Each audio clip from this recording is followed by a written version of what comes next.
Hi, big hello from Raleigh, North Carolina. Welcome to another episode of B2b Marketing and more. We talk about everything, obviously B2B related, from demand gen, pay, advertising. Sometimes we even touch on the marketing development, also career development of B2B marketers. Today, I have a very, very special guest, Paul Cowan. Did I say your name correctly, Paul? You sure did. Awesome. And Paul is the CMO of FreshBooks, and that is a SaaS-based platform, accounting software used by many small businesses and freelancers. In fact, several of my freelancers use that to invoice me directly. So welcome, Paul. Thank you for coming to my show. Thank you. It's great to be here, Pam, and I'm glad to hear that you're being invoiced by our platform. Many times. Yes, good. There's one thing I actually like about your platforms. Like when I click on the link to go to your site, they always have some nice little quote show up on the front and before you kind of take me to your invoice platform. I like that. That was kind of cute. A little nice touch. It's definitely by design to just kind of help user experience overall and just give customers a little something extra as opposed to just taking them directly to an invoice that they have to pay. I 100% agree. And that also touches the topics we want to talk about, which is advertising and the product experience. Yeah. Obviously, for advertising, we kind of know that is anybody who's doing advertising or even marketing communication, it's a promise that you make to what your product will deliver or messages you want to communicate for what your product will do. Basically, from my perspective, if marketing is done right, you say what you will do and you say it correctly. But there are times, and I have seen it, and you have seen it multiple times, which is there are some examples out there that the product or service where the user experience didn't live up to the marketing hype. Can you share some experiences with us or some examples, and what was the outcome of that? Through the 2010s, there's been a lot of product-led growth companies and companies that really kind of rely on their product to do their selling and to do their conversion and that type of activity for them. So it's kind of interesting because a lot of times we've been kind of losing a bit of the positioning aspect and differentiation aspect of marketing or advertising in favor of just creating really great customer experiences within a product or relying on that or trying to be first to market. I'll give a couple examples of some things that I think have been a little bit of not living up to the hype. I was a founder of a food company back in 2014. And so when a lot of money was going into the food space and companies like Maple and Munchery were starting in New York or the Bay Area, I founded a company called Feast in Toronto. And we were very much the same thing. Create kitchens, have a full stack, manage your production to delivery. That whole model just didn't work because it really kind of relied on a premise that people cared a lot about their food quality, which they do to a certain extent, but often don't. And they really cared about speed. Everybody was really kind of focused on how can we get the best chef quality meal to someone's doorstep in minutes. It wasn't a big problem for them. You could get lots of chef-made meals in lots of different places. And so there just really wasn't that desire, the demand from a customer standpoint to really want that. I think analogous to that is boxed food category. So the Blue Aprons, HelloFresh, folks in this space where they're promising this wonderful experience of you being able to craft these wonderful chef-made meals at home, yet what you're getting is excessive waste and work.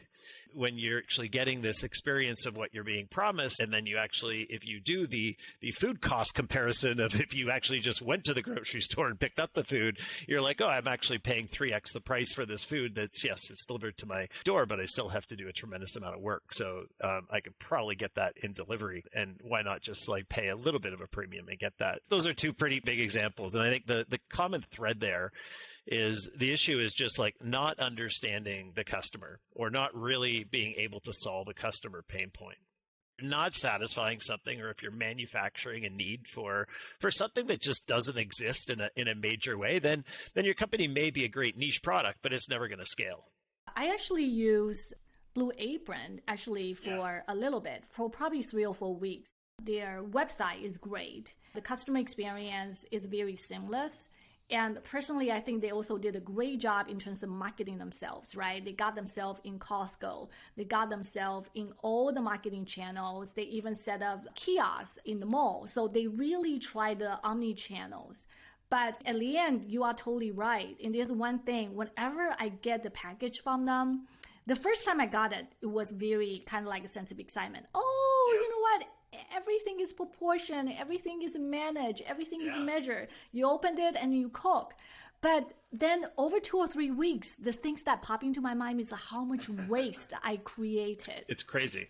And I was like, is that really solving my problem? But I understand it does create a sense of convenience. I know there's a value proposition that go with it whenever you created a specific product, especially a SaaS-based platform for food delivery or even that sharing experience. But you are totally right. At the end, you have to look at what are the problems you are solving, and also do your customer really need that?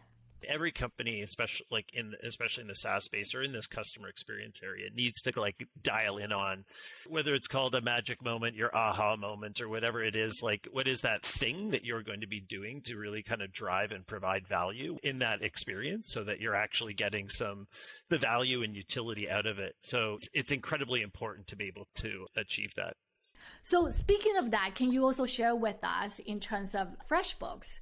What are you doing to ensure that you deliver that customer experience, also address your audience's pain point? Our focus is really on owners and what are like the owner's pain points. So like other accounting software, whether it's QuickBooks or Xero, they built, that's where their legacy has come from. So they built great products for accountants, but when owners get into the products, they have a really hard time being able to use them on a day in and day out basis. And that's the kind of the feedback that we hear. So we're trying to create a system where it's the owner's tool day in and day out, and then accountants can have the utility that they need to be able to go in and do the types of things that they need to do, from whether it's the bookkeeping, closing the books, filing taxes, doing all of that kind of stuff. So with that, we're always kind of focused on like what are owners really, really looking for? And with them, like none of them are actually excited about doing their finances. None of them are like, jumping out of bed and clapping their hands and saying, I can't wait to go and do my invoicing. I totally agree. I mean, most of the time, like, do I really need to do these expenses now? Right? Because if you actually don't take care of your expenses, like on a regular basis, it piles up very quickly. Then like, if you didn't do it for like 2 or 3 weeks, all of a sudden there's like 20 receipts you have to do. And it's like, so much work. We're in this kind of catch-22 where how do you actually create an experience within your product so that they're actually maybe not spending a lot of time in it. So sometimes like making sure that we have a really sticky product that people are coming into every day may not be the best thing in terms of having to integrate with someone's workflows. So we really try to like simplicity and ease of use is like the number one thing that we're always doing. So just trying to create the best type of user experience within our platform that's specifically built for owners is the thing we kind of dial in on. How do you gather that feedback and how do you do testing? I mean, do you actually have like a pilot size or the production side that you do testing, or how do you actually bring the features into kind of like your product real time? Absolutely. I mean, we've got like a pretty extensive like road mapping process in terms of looking at the future of the types of things that we're doing, whether it's like expansion of users, whether it's growing revenue within our existing user base or going into different markets. Like we're always like looking at where the future of the industry is going, as well as like we run kind of this voice of customer activity where we bring together all the different areas that are working and gathering customer feedback and collate all that data so that we can get like the existing customer experience through the support tickets and conversations that team is having. We do tons of customer interviews all around the world. So whether they're facilitated through marketing or through our UX team or whoever, anytime we have these interactions, we're bringing it together so that we can learn across the board and look at what these different pieces and bits of information are so that we can connect like the support tickets to our user interviews. Yeah, to everything, so that we're understanding like the relative gains from the different pieces that we're putting into the product, as well as what people are looking for. And it's a lot of it's also just like breaking up the roadmap so that we have like, the little enhancements and feature enhancements that need to happen on a day in and day out basis, along with the big rock that need to be developed so that whether it's doing something that's like bringing a completely new feature set into product, or if it's doing something where it's bringing a completely new vertical or customer type into the product. It's doing both of those things to make sure that we have that. But I think the interesting side is like most of this research in a lot of organizations is done individually within their departments. And the hard part is like, how do you actually bring together disparate pieces of data holistically and look at all the information that you gather and then make changes as necessary? That's always hard. That's very, very hard. Actually, it doesn't matter which organization that you go to. Yeah. I've been at FreshBooks for just over 2 years. And, I was really attracted to the company because like I worked in large organizations, but I've started a few companies over the years and I've done consulting. So I always like working in organizations when I know the customer because I've been the customer. And you're always kind of closer to the product and understanding what you're looking for. I always like trying to like, how do we differentiate versus the competitors? Because when I came in, like you look at all of the competitive ads and what people are doing, and we're all saying all-in-one accounting with no list of features. Then being able to carve out the area of the product or carve out the area of the market that is unique to us that's the hard part. So how do you do that? Can you share with us?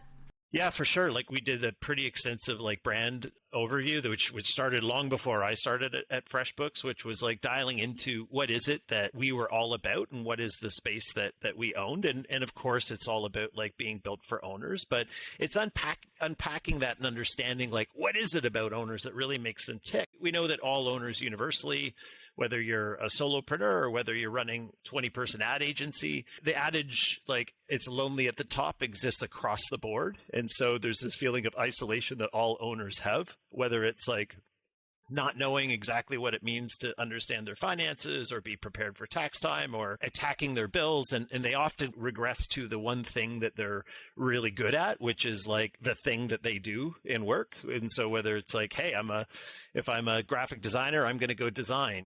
What we try to do is make sure that we kind of understand this pain and understand that kind of challenge and are acting in our above the line communications, demonstrating that we kind of get that. And then in product, it's how do we add value to their day with every single turn of what we're developing, knowing that it's like they may not know all of this stuff on the back of their hand, or they may not know the right process to do all this stuff. So how do we make sure that we're helping them through that? So let me paraphrase it. A lot of things that you were talking about is obviously you started from kind of like the core of the company, like why does your company exist? And obviously you're creating the software. Obviously, who are you creating the software for? Right. So you have a clear understanding that the target audience that you go after is small businesses and very small businesses, which is very, very clearly defined. Once you have that defined within the small businesses and you identify the decision maker, you go after decision maker. Who is the decision maker? It's the owner. So you very much tailor your messaging directly to the owner. But even with the owners, they have a different industry segments. Freelancers, a graphic designer is probably very different than the people who own small e-commerce store or a local shop like in a small town. So you kind of look into a different segment of owner and try to understand what their pain point. You really, really make an effort to deeply understand your target audience, and which is the small business owners. And I think that's very, very critical. They like hiking or they don't like hiking. It's none of that. I think it's more understanding in terms of what are some of the challenges, and can we find that common challenges across all small business owners. The challenge in B2b marketing is unlike other categories. When you're doing consumer or even enterprise, like when you're in this SMB or VSB kind of world, the small business or the very small business, it's a different problem set that you're kind of dealing with. And it's kind of interesting because like there's such a massive wide variety of different customer types, maturity in terms of their business. It's very difficult to then find that common thread that exists across all of them.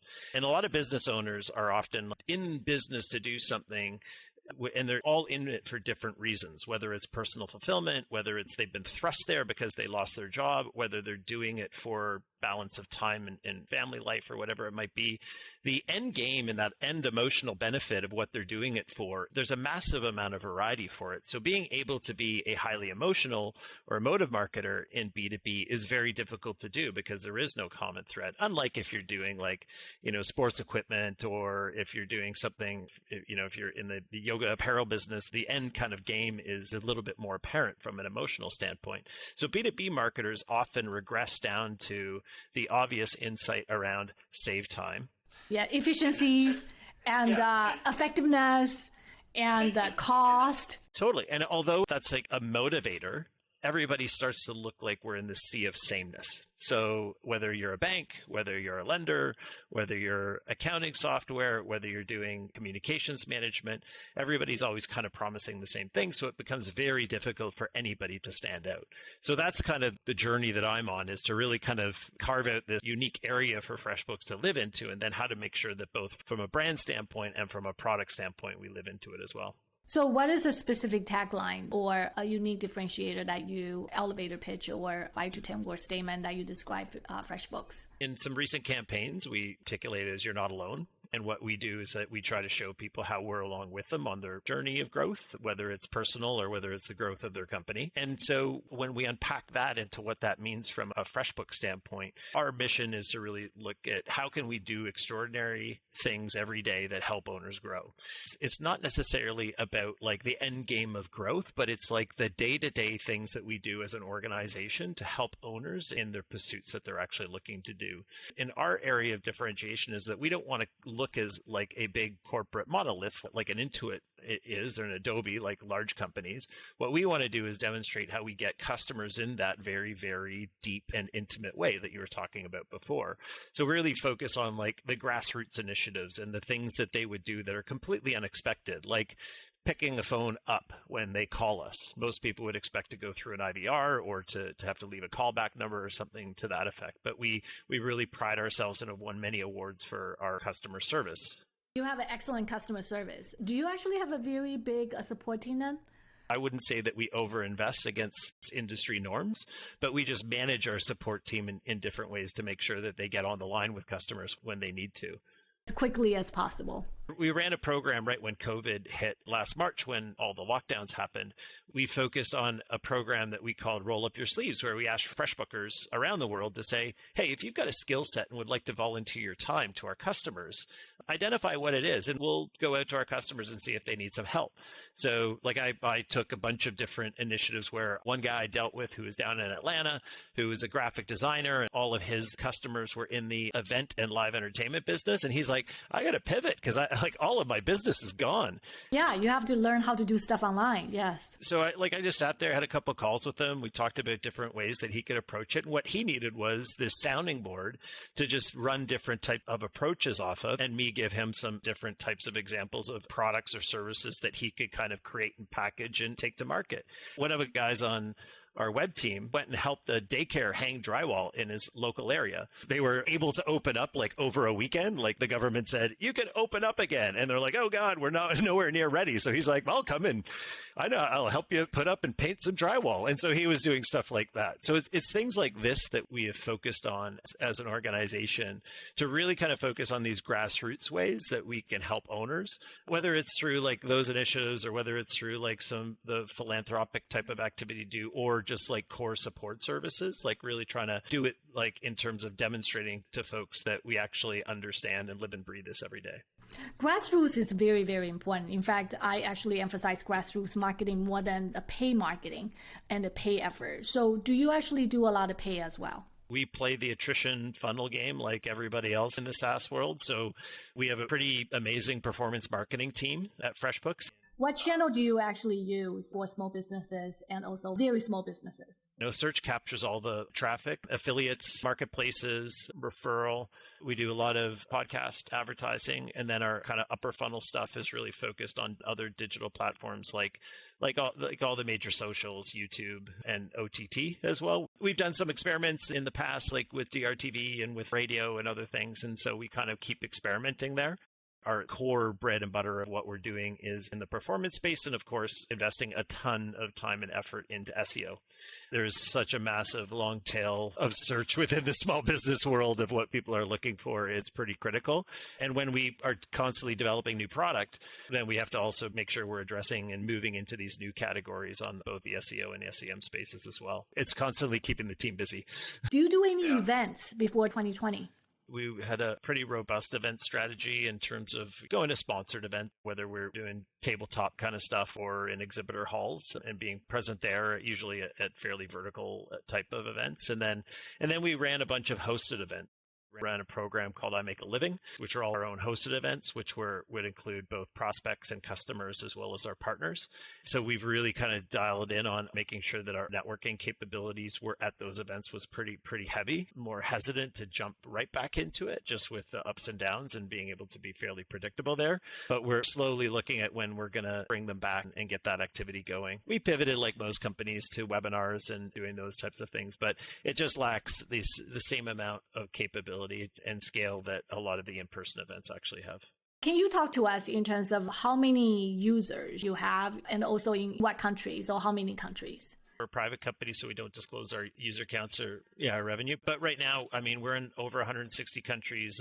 There's been over 24 million people have touched the product over the 15 years of the company being in existence. So we've touched a lot of people over the years and have got a lot of data in terms of and learning in terms of what they like and don't like about it. That's for sure. Is it English only, or do you do like French, German, Spanish? The main focus right now is English markets. We just acquired a company called Fastbill in Germany. So that's our first kind of push into the European markets, where we'll be doing translation into both our product as well as in our go-to-markets. And we acquired a company last year called Factorama that's based out of Mexico. So they're helping us move into doing more of the Latin American countries and getting things stood up in Spanish as well. So that's an area that we are moving into much more. There's, of course, a lot of added complexities. In my previous role, we were translating into 27 different languages. So that was, I'm very, very familiar with it. Very, very, very painful process when you try to localize and customize some of your content to a local market. Yes. The biggest challenge, especially in the accounting space, is that tax laws are different in every market that you go into. So where, unlike other SaaS organizations that might just be able to build one product that can scale globally, one product homogeneous across multiple different regions, but accounting software tend to be a little different. Yeah. It has to be much more tailored to the market based on all the different things that happen within those markets. So we obviously look at shoring up our core capabilities. And then, like most organizations, we, really believe in the platform ecosystem. So as the accounting suite, we can be the endpoint for a lot of the integrations or a lot of the stack that a small business may have.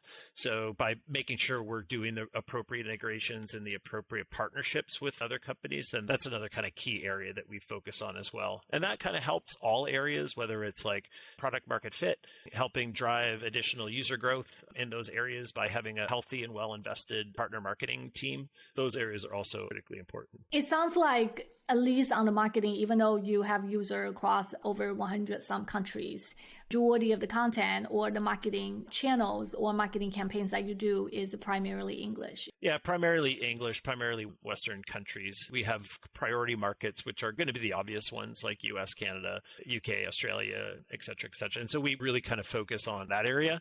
The biggest challenge that we have today is not growing our TAM. It's about shifting in the inertia of getting people off of pen and paper or Excel or Word. Digital transformation. Absolutely. It's the biggest barrier we have today. Speaking of getting people off the paper trails, and you also recently revamped FreshBooks brand. Can you talk about in terms of the rebranding effort that you do and what is the process that you follow and why do you need to rebrand? I mean, FreshBooks was actually a pretty solid brand to start with. So what does the rebranding have anything to do with the growth, for example? The very cliche things that a CMO does, Any CMO would do, just come and start rebranding. Okay. Rebrand it. Just get a new logo, right? It's the easiest thing to do. When I came in, I'm like, we're not doing a new logo. And then I'm like, oh, everybody's been working for the last 2 years on this effort. So What was very interesting is the company had been on this 2-year journey of rebranding efforts. And it started from reaffirming the commitment to the customer. So it was like, do we understand and believe the customer? And what can we do to be meaningful in the lives of the customer? So the company had already gone through the change management process of affirming what the brand was and the brand commitment was to the organization. I was the lucky recipient at the end of it all to say, okay, great. Now all we need to do is take it to market. Like this is the easiest thing to do. The hardest part is the change management with the organization. I do agree. Yeah. Did you guys hire a brand agency or a change management consultant to actually help you guys, or this is something that you guys do internally? Well, we did a lot of the change management was all done internally. We had an agency called Sun & Sons out of Atlanta that helped us with a lot of the branding activity. And so that was kind of the process that got us to the point. And then we made the decision of, yes, we're going to take things to market. There were some fundamental things in branding that was just like, hey, like the logo had some challenges just being able to be used in a bunch of different ways. And we needed to update it and make it work across some different formats. So there were some color issues that we had. So we were just like a cleanup of elements to make them right. But it was really all around like the reaffirmation of the company to the customer. And it was more about an experience internally as opposed to going to the customer, because the customer doesn't care if we change the logo. Like the crux of it was all still centered on like, we just really want to make sure that we understand who we are as a company and what we're trying to do in our customers' lives. And that was the rebranding effort and why we actually did it. It's basically you guys do it for yourself, not necessarily like just do it for the sake of like, oh, let's do rebranding. It's more or less kind of like the company journey, if you will, you take on. And I like the word that you use. It's basically a reaffirmation in terms of what the company's existence. And also, it's also another way to rally employees around the world. Yeah. Because we were really good at this micro-sized company and we're starting to grow within larger companies. So we're just trying to show that this is where we're growing. We're here today and we're going to be moving into a different area. It was like, here's where we are, here's where we're going, and just making sure we all understood it. It was really kind of like we were renewing our vows to our customers of the ones we had today and the ones we were going to have tomorrow. I want to ask you very quickly, the last question is, now you have done rebranding and you talk to us in terms of you have an omni-channel approach and you also take a lot of grassroots marketing. Sounds like you dial up multiple different marketing channels, even from partner marketing, affiliate marketing, paid marketing down to, organic effort. So for 2022, you are looking ahead. Yeah. Can you talk to us, what are some of the marketing plan or initiative that you are planning to explore or try? There's a couple areas that we're really focused on. One is the demise of the cookie, and we don't know the exact dates that any of this is going to happen. What we've been really focused on is planning for that. So, our team is doing a few things. One is, we're really dialing up our partner marketing efforts. I think there's going to be a new age of partner marketing and how we can really start to build ecosystems of brands as opposed to ecosystems of media companies. We're all building these same giant attrition funnels and kicking people out and closing 5 to 10% of the people that we're attracting every month and tossing the rest of the fish back in the water. I think that there's just an efficiency play that can be had across all like-minded marketers. So I think that there's a big effort there. Brands as media companies, I think this was a big thing in like the 2000s when in relation to the Red Bull studios and that kind of stuff, and how brands were going to like in BMW and everybody making these like feature length movies and stuff. I think it's a little different. I think there's probably a bit more of like brands as media companies as it relates to like, how can we produce some really kind of top of funnel content and collect primary data on customers and start to build out content that way. So, looking at how HubSpot, The Hustle, and, even back, if you look at how Casper bought Sleepopolis and the review sites, I think there's just going to be a little bit more of a focus on how brands can actually start to look into that world a little bit more, especially within the SaaS space. So I think the packaged goods marketers have done it, and then they forgot to actually build any primary data, where the SaaS companies have largely avoided that.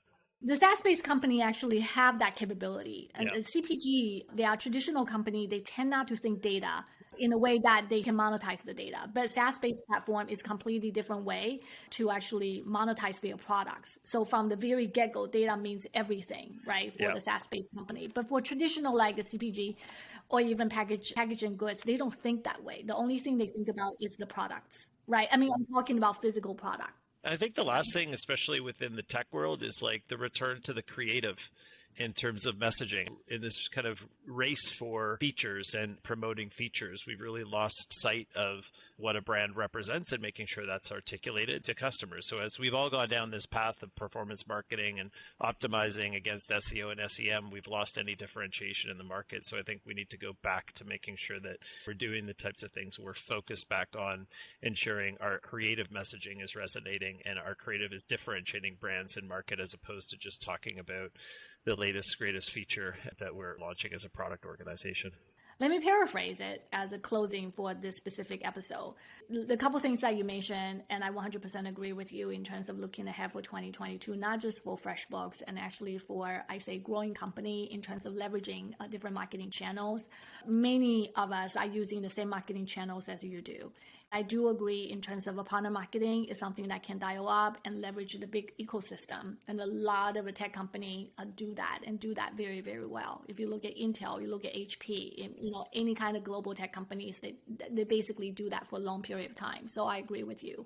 The second thing that you mentioned, I love it in terms of a cookieless type of world, in terms of the pay media moving forward, if they are not using cookie, and how do you track that performance and what can you do to make sure that you continue to gather the data? I think that is going to be a challenge for everybody, especially the company that spend huge amount of money in paid.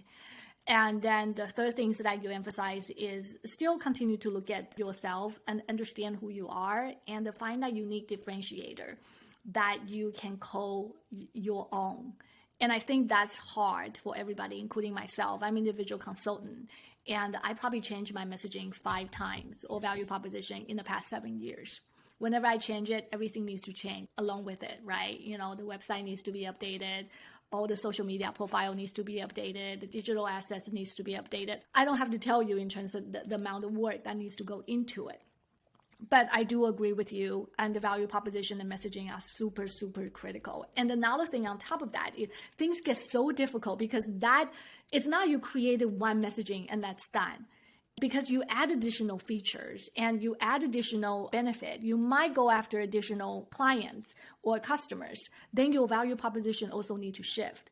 So the value proposition and also the messaging is kind of like a living document or living being, if you will. Oh, yeah. You have to constantly evaluate that. So I love all the insight you brought to us. And I would like to ask you 2 questions. Yeah. Number 1 is, what shows are you binge watching right now? Do you recommend it? Oh, I just finished like the updated or the last season that was loaded to Netflix of Homeland because I kind of walked away from. So you just watched the last season? Yeah, so just I caught up with that, and I've been watching a lot of the Apple Plus stuff. So I watched Ted Lasso? I watched all of Ted Lasso, loved it. It was great. Everybody loved that. Everybody loved it. So it was pretty fantastic. So I'm good there. I'm also like a secret junkie of UK and Australian home renovation shows, especially this one called Grand Designs, because they track home renovations over the course of 14 years. So it's where they're building like these beautiful 14 years. Yeah, I like to do a lot of that kind of stuff on my own, and just finished building a place on a lake north of the city here in Toronto, and I have a deep heart and appreciation for what it takes to build something. Excellent. So what is one place that you always want to go? Oh, anywhere right now. It's funny up here. I'm in Toronto, and we just have moved into opening everything up again. So even right now, there's still like this hesitation to go out all the time. And so I'm we're planning our first trip in going somewhere. So I'm probably going to head out to the mountains out in British Columbia, in the interior, and do a ski trip as quickly as I can. Very nice. Excellent. So thank you so much for coming to my show, Paul. Thank you, Pam. It was awesome to be here. So if you like this episode, please subscribe to your favorite listening platform. If you watch it on YouTube, feel free to subscribe and comment below. All right. Good to hear from you, and take care. Bye-bye.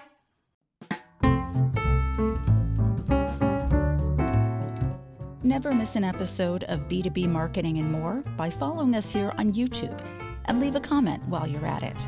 You can also find episodes wherever you get your podcasts.